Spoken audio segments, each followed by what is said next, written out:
Okay, so I'm going to start by taking us through what's in this week, and then I'm going to take questions about last week, et cetera, et cetera. So let's do a screen share and get into our Blackboard class here. What week are we in? Somebody tell me what week we're in.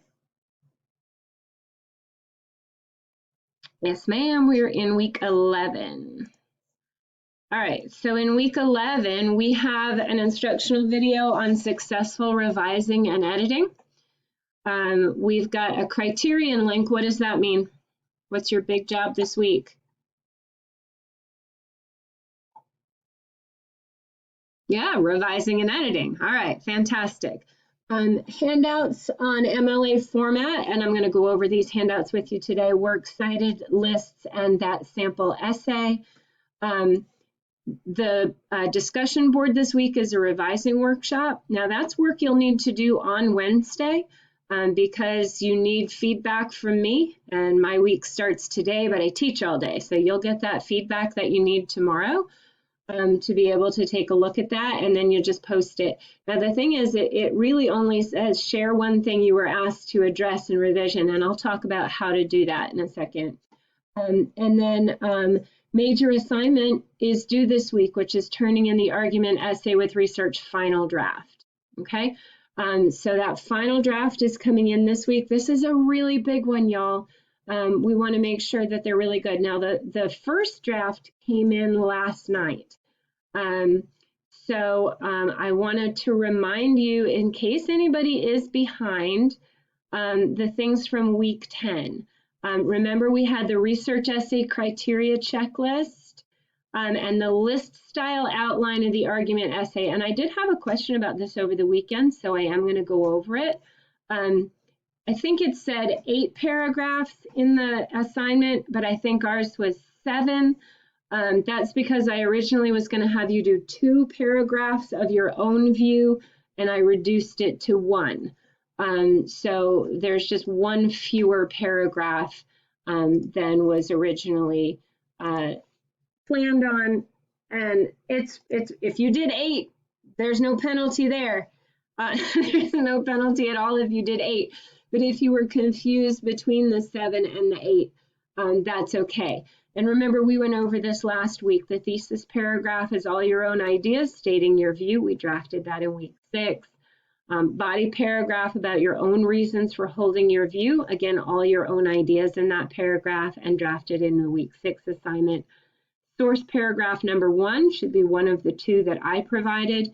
Source paragraphs 2, 3, and 4, which takes you through paragraph 6, should be the ones, paragraphs about the sources you found through the database. And then paragraph 7 is a concluding paragraph, again, with all your own ideas. And then your works cited list should have 4 entries. And we did that draft in the week 8 and 9 discussion board. And then I reminded you what the different kinds of paragraphs have in them. So again, that was for last week's assignment. But just in case you are being asked to go back and revise or change something, please remember that these previous weeks are here to help you with that. Remember, you also have that instructional video on works cited lists to use to review. And if you are asked to go back through your source paragraphs, remember that there's a handout on using quotes and that sample source paragraph, and there's an instructional video on using sources. So this week, I may ask you to go back and view those, or review one of these handouts. If I ask you to review a handout, I usually put it in the comment. I put a link to it in the comment. But if I've put a link to a handout, remember, I have a video for almost every handout that I've given you, right? I have a video that goes over that handout almost every time. So make sure that you are using those previous weeks. Your button scrolls, right? So just because it's not in week 11 doesn't mean it's disappeared, right? So if I say, hey, go back and look at that source use model, then head back to week 8 and work on that source use model. Does that make sense? Okay, what do we do first, revise or edit? Nope. What is revising and what is editing? Let's review that real quickly.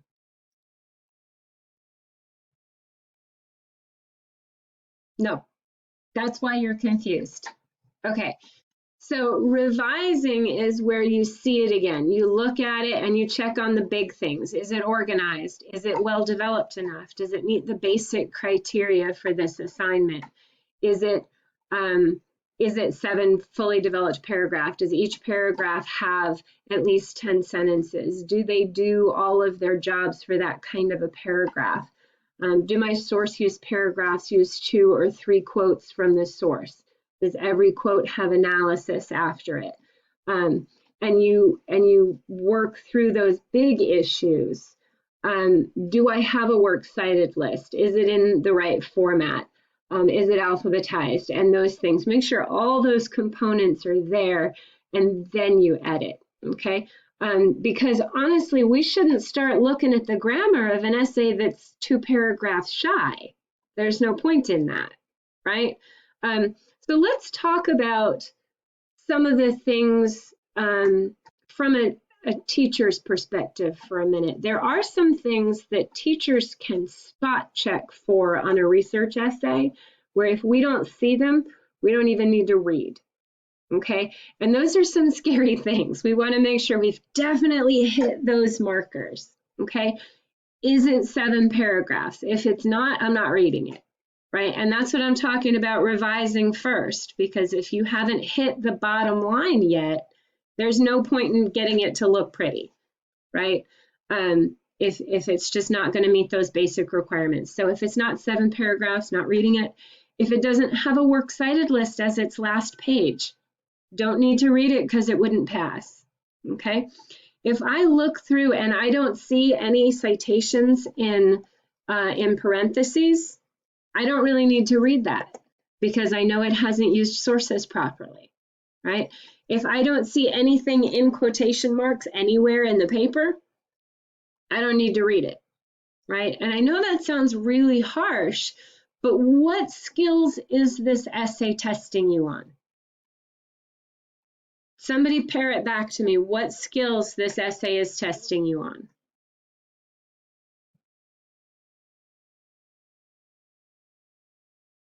What skills are being evaluated in this assignment? Yeah, your ability to use sources.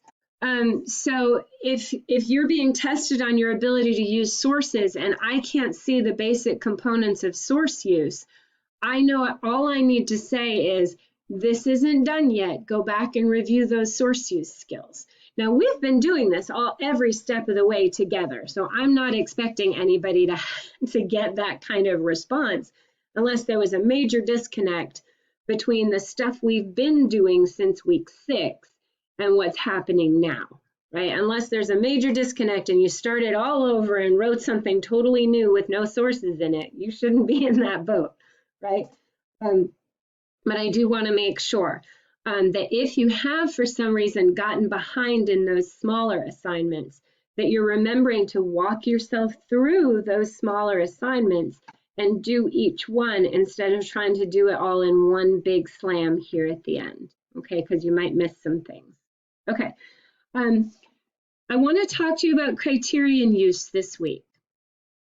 It is once you know you've hit most of the major markers, and you'll know on Tuesday, by the end of the day Tuesday, you'll know what things you need to go back and work on, and you can work on those and then use Criterion, okay? When we use Criterion to edit this week, I need to make sure that you understand a few things. Number one, you're not just submitting it there to jump through a hoop. Your Criterion is there to help you edit your paper, okay? So submitting it once isn't using Criterion. That's jumping through the hoop, and while I appreciate your obedience, you've missed the point, okay? what I need you to do is use Criterion the way the video teaches you how to use Criterion, and I'll show you where that video is if you need to review it, because it's a weird program and you might need to review it. You want to try to take care of every issue in grammar, mechanics, and usage that pops up. And I would take care of them one at a time. First, I'd go through all of my grammar issues and I'd submit again. And then I'd go through all of my mechanics issues and then I'd submit again. And then I'd go through all of my usage issues and then I'd submit again. And then I'd take care of anything in those categories that I couldn't resolve previously. Okay, so I'd go through it. I'd go through it at least 3 times, one for each category. Now, what does it say right here in big capital letters? Andrew, what does it say right here where it says Criterion link in the description here in all caps?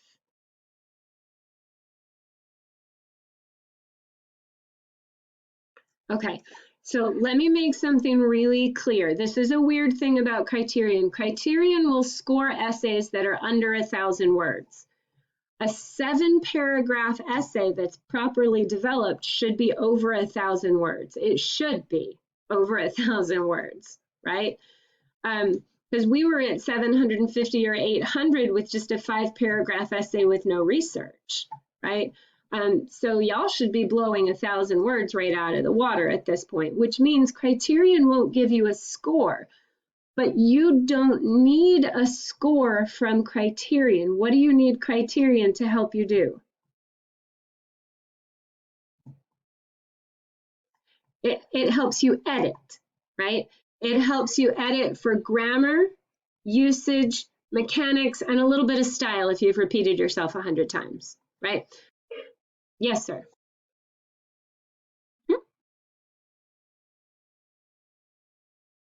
Yes, it absolutely will. It'll show you all of the stuff that you need without the score.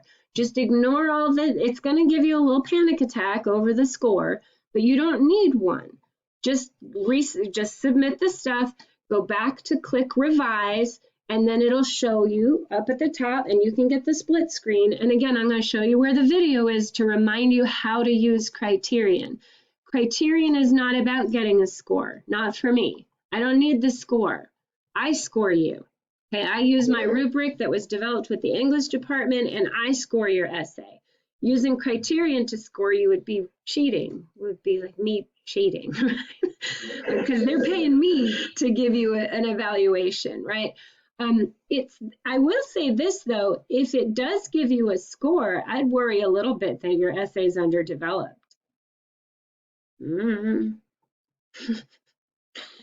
Because this, yes, ma'am.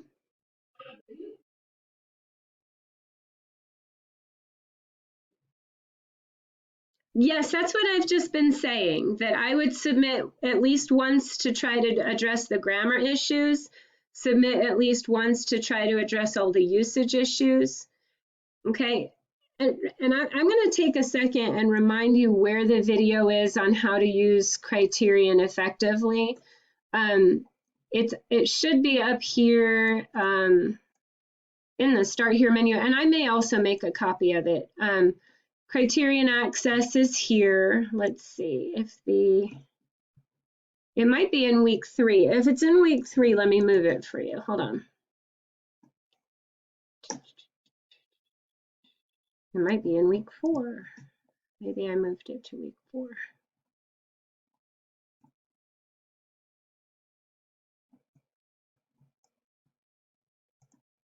Well, no wonder. I'll have to move it somewhere where it's a little easier to find, for one thing. Okay, so I'm going to actually, let's see what I can do with this. All right. So I'm not going to have you watch the video right now because that's a little insane. But I am going to point out while it's running that, and let me get it to not play here, that this split screen is what you're looking for in Criterion, where the grammar, usage, and mechanics errors are highlighted over here, and then you can make changes on the other side. And if you're not using this split screen to make changes in Criterion, you're not using Criterion effectively. Go back and watch the video. I see people looking at this like they have never seen it before. I love you, but if you skipped this, you got to go back and pick it up. Okay, so I'll make a copy of this and make sure there's a copy in, hold on, what I'm going to do right now is grab the share. I'm going to copy that. I'm going to get back to our current week. I'll put another copy of it in week 11 for you. I'm going to put it right here.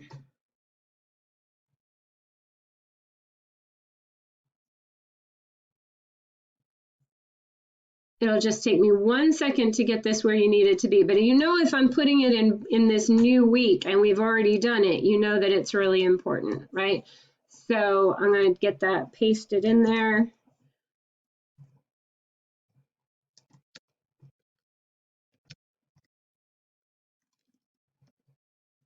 So again, do you need a score from Criterion?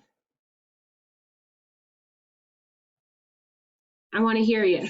No, you do not need a score from Criterion. What do you need from Criterion?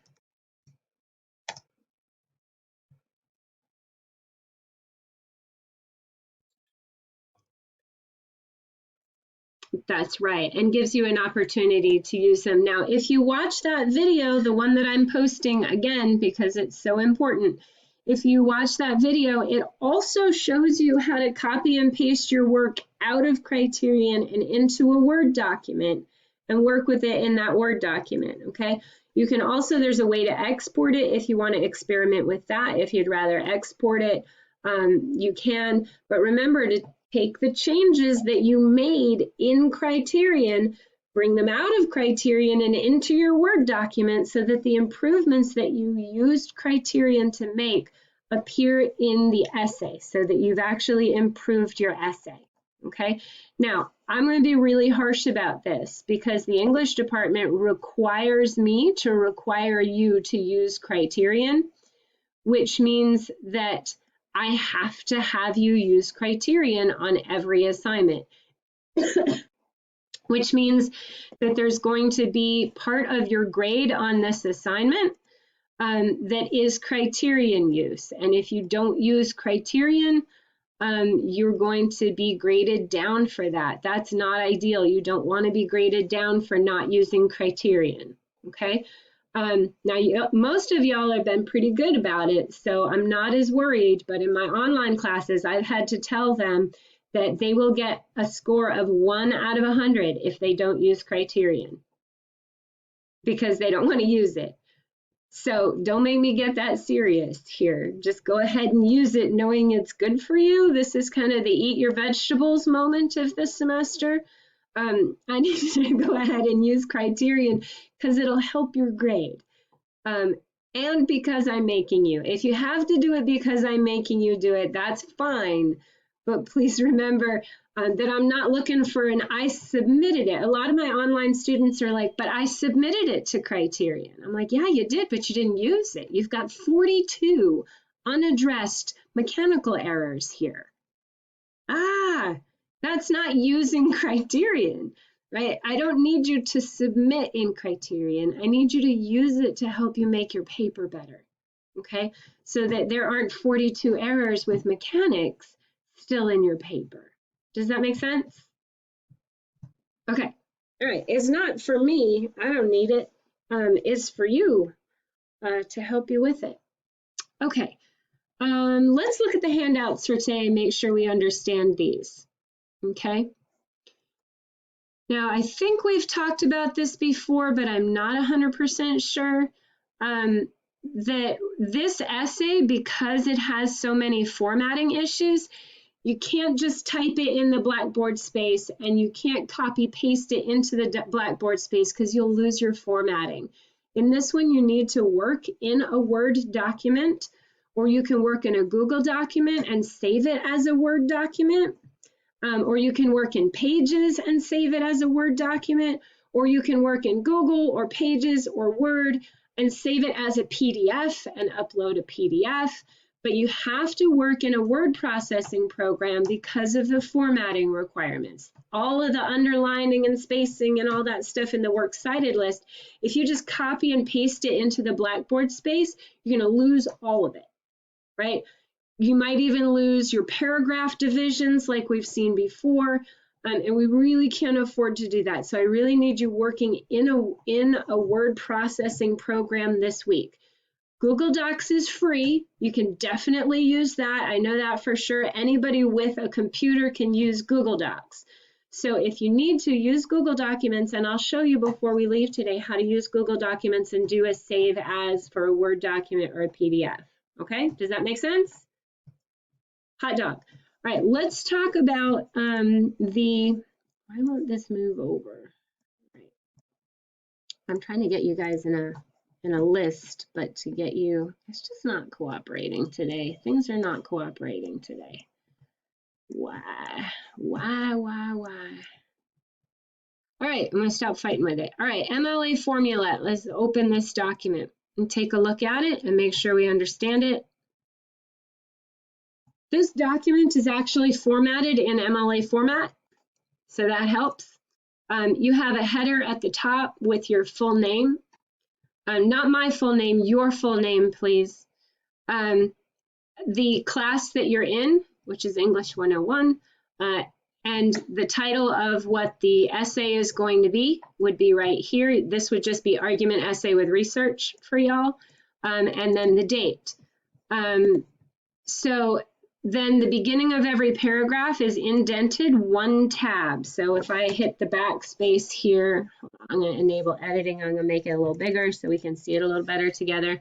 This is one tab. It's also 1/2 inch, but you can't achieve it by hitting the space bar. You have to hit the tab button, okay? Then you have your paragraphs, and then there are some rules. In the header space, it tells you about those rules. Single spaced header at the top. It tells you what should be in the header. Skip a line between the header and the essay title. Place a centered title before the text if one is required. Skip this if it's not required. I don't require you to have a title, but if you'd like to put one there, make sure you follow the format. Skip a line between your title and your first paragraph. Double space the body of the text. Indent each new paragraph 1 tab or 1/2 inch. Use Times New Roman 12-point font. Use the preset margins. Avoid using all caps, italics, underlining, or bold, or any other font device for emphasis. You can use them for other reasons. You can use capitals and italics and underlining for titles or things like that as you need to. But we don't need them for emphasis. Use your words for emphasis. So let's remind ourselves how we double space and single space. You highlight the document, you go up to the line spacing button, and you select 1 for single, 2 for double, and pay attention to these down here, the add space before paragraph.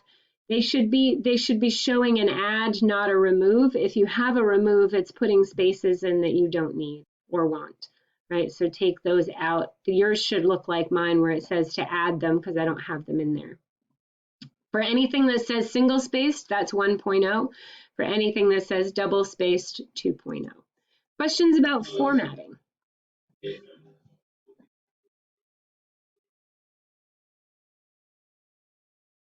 No, I said I wasn't requiring a title, but if you want to put one in, it should look like this. Okay, all right. How do you choose your font? You go over here, you select your document, you go over here and you choose Times New Roman, and this is for font size and it should be 12. Okay, also if you're working in Word, don't forget Select All. Select All takes your whole essay at once and then you can do the spacing and all of that stuff, and that's a really useful thing instead of scrolling through the whole thing. Okay, other questions about formatting? Notice that your teacher's name is not in the header, generally speaking, because I know who I am. Some teachers do have you put it in the header. It would go after the class. So it would be on the next line after the class that you're in. And as always, remember, if you are writing your teacher's name, make sure you have their title correct and that you've spelled their name correct. I don't require it. But if you decide to use my name, please do spell it correctly and don't call me Ms. because I'm not. All right. Any other questions about formatting? All right, I'm going to take a second and go to a Google document with you. Let's see if we can see, hold on. Let's see if we can see the Google document. Let's go to Google Docs. Okay, free online for personal use. Go to Docs. Okay, and I'm just going to start a new document. So again, if we are doing this, it's in Arial, so you would want to choose Times New Roman, and you would want to go up a font size to 12. And you have most of the same buttons here. This is your line spacing thing. So if you want to start it out with double spacing, you just click double and you type. And I'm just going to go ahead and, type some random stuff here so that you can see just random typing, blah, blah, blah. But when you're ready to save it, you click on that file button, and then you click on the download button. And then you can download it. You can see that you can download it as a Word document, or you can download it as a PDF. And either of those are fine. So if you're needing to use Google Docs for the first time because you don't have a word processing program, or you've been using the Blackboard workspaces, that's fine. Use it. It's free. You can see how completely free it is here because I just used it for no money, right? And then you just, when you go to save, instead of clicking save, you click on download, and you download it as a Microsoft Word document, or you download it as a PDF. Okay, does that make sense? Anybody have questions about that? And look, you've got all the same tools you'd have in Word. You can underline, you can italicize, you can choose the correct font, you can do the spacing. It's all that same good stuff, okay? All right, I'm going to close this though because I don't really want that crazy, no. Well, no, not all the tabs. I'll just, hold on, you're right in the middle of it. All right, I'm just going to go back to Blackboard. Okay. Let's remind ourselves of the format of our works cited list. Somebody tell me where the works cited list should be.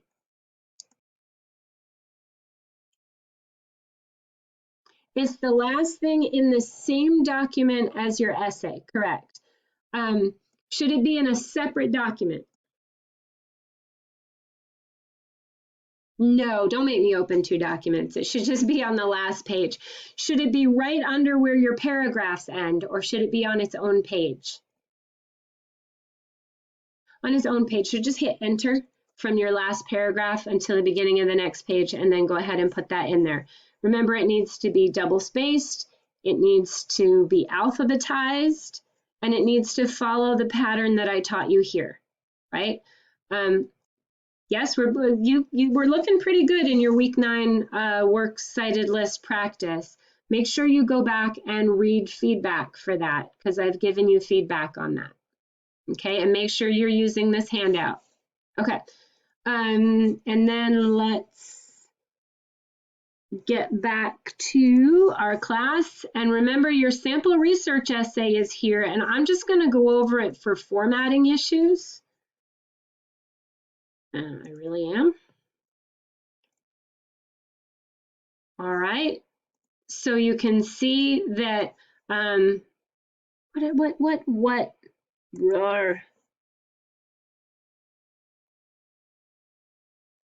my tech is fighting with me today. Okay, so we have the sample student essay. They've got their header here. They've put a title here, which is optional, but it's there. You can see their paragraph boundaries very clearly. You can see that they have a page number here in the upper right-hand corner. You can see that they start with a paragraph of their own ideas. You can see that they take a minute to introduce their sources. You can see at a glance that they have a quote integration phrase, a quote and a citation, and then a sentence of their own, a quote integration phrase, a quote, and a citation, and that they've done that 3 times in that paragraph. I didn't even have to read it to see that it was pretty good. All right, so remember to spot check. All right, we see that we've got another paragraph just of their own. I had this class organized a little differently than y'all because they had to do 3 sources and you had to do 2. So it's 4, excuse me, you had to do 4. So theirs is organized a little bit differently, but you can still see that their source paragraphs are really rocking it. And that here at the end, they have their works cited list page just on their last page. Does that make sense? Yes, sir.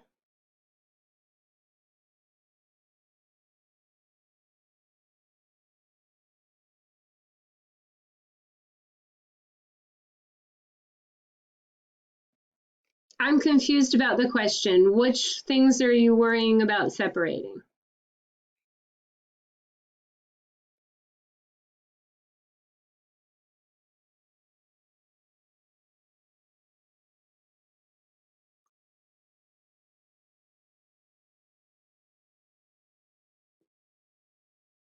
Okay, so yes, that's what I'm talking about with line spacing. So let's watch how we do that. You highlight the text or you do select all. Right, I'm going to make this whole thing tight together like you were describing it. That's, you go up to this line spacing box, and if you have it selected as 1, that's what yours looks like, right? Okay, so you go up to that line spacing where it says line and paragraph spacing, and you click on that and you select 2. And that's how it spaces it all out like that. Okay, good question. Anybody else have questions?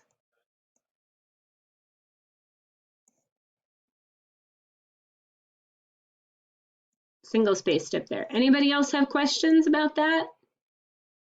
Or about what we're working on this week? I'm going to stop. Yes, ma'am.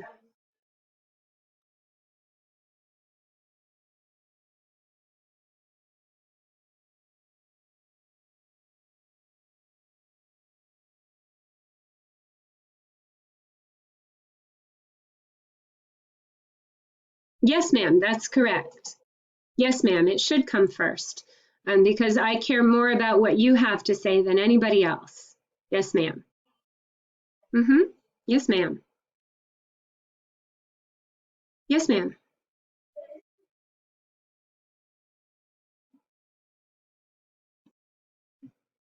I'm going to go over that with you in just a second. That's a great question. It's going to come from the feedback you'll get tomorrow. So that's going to be something that we'll talk about on Wednesday, and then I'll give you some time at the end of class to go get it done. But we'll talk about it today. But it's something you'll do on Wednesday, and I'll give you 15 minutes or so to do it at the end of class. Okay? Okay. Other questions? These have been good ones. All right, let's go in and talk about that discussion board for a minute. Let's get to that assignment and take a look at it together. So in the revising workshop, and I'll put the due date in while we're in here looking at it.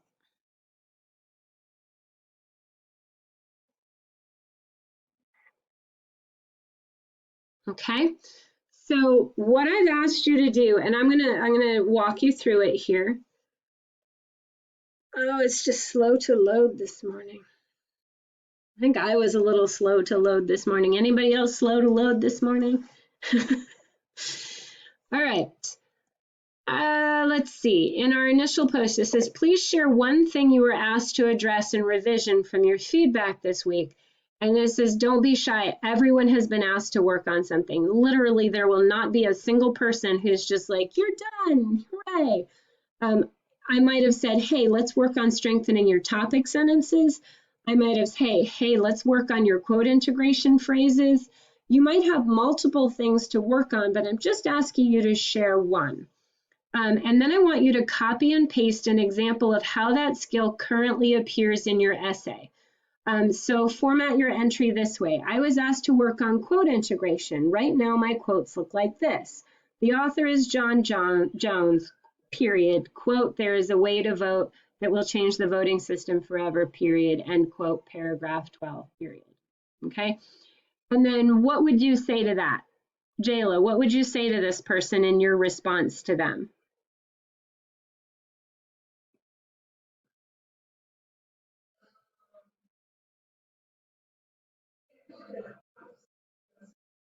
Right. You need a little phrase like he says or Jones argues, comma, quote, right? He just dropped it in.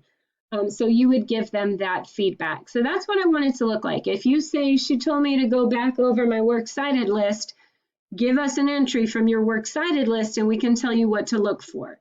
Okay. If I've told you to work on your topic sentences, put a topic sentence in there and let us tinker with it. Okay, if I've told you to work on your in-text citation formats, put them in and we'll tell you what to work on. Does that make sense? Okay, so, and remember, you get to choose which feedback to put in. So if there's feedback that you want to work on privately, that's fine. So you get to choose, but also remember that one of the reasons I do this assignment is so that we can stop feeling like feedback is something negative. It's really not, right? People are like, oh, I don't want to share it because it's a criticism, but it's not.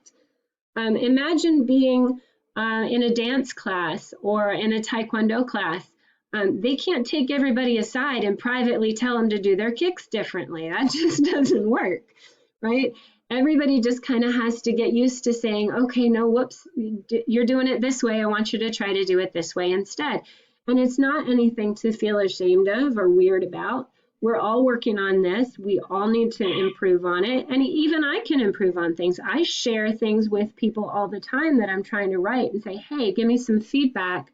I'd like to know how to improve this, right? So I'm doing this assignment to kind of demystify that process and make sure that you don't feel awkward about getting feedback, because literally if I'm making an assignment out of it, everyone has feedback to work on, right? Because I can't very well not give Elizabeth a way to do this assignment. If I tell Elizabeth she has nothing to work on, then she can't do this assignment.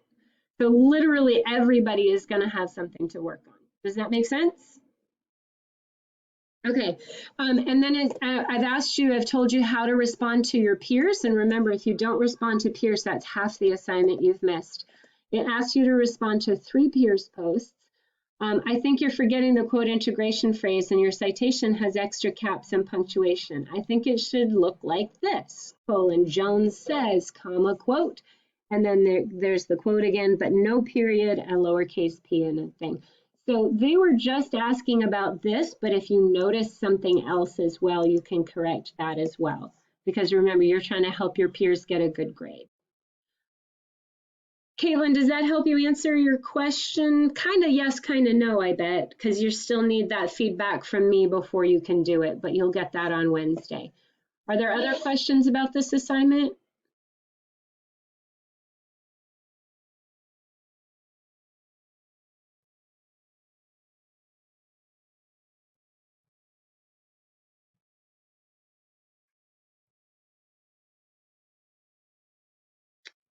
Okay, I am going to stop recording.